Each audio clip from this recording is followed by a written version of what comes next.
मजलिस के floor leader Akbaruddin Owaisi जो 6 बार कानून साज असेंबली के लिए मुंतखब हुए हैं, उन्हें तेलंगाना असेंबली का प्रोटम स्पीकर मुकर्रर किया गया है। वो हफ्ते को 9 मुंतखब MLAs को हलफ दिलाएंगे। तेलंगाना असेंबली का इजलास कल यानी हफ्ते से शुरू होगा। ये इजलास 4 रोज तक जारी रहेगा। नए स्पीकर के इंतखाब तक अकबरुद्दीन अवैसी प्रोटम स्पीकर के तौर पर काम करेंगे। सीनियरिटी के मुताबिक BRS सरबराह KCR को प्रोटम स्पीकर के तौर पर मुकर्रर किया जाना था। वो 8 बार कानून साज असेंबली के लिए मुंतखब हुए, लेकिन वो फिसलकर गिरने से जख्मी हो गए। उन्हें अस्पताल में दाखिल कराया गया और उनका इलाज किया जा रहा है। डॉक्टरों ने कहा कि उन्हें 8 हफ्ते आराम की ज़रूरत है।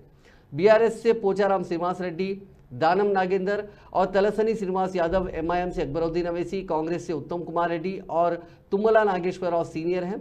कांग्रेस के दोनों कायदीन ने वजीर के तौर पर हलफ लिया। चुनाचे रेवंत रेड्डी हुकूमत का झुकाव अकबरुद्दीन अवैसी की तरफ देखा गया। बताया जाता है कि अकबरुद्दीन अवैसी ने हुकूमत की दरख्वास्त कबूल कर ली।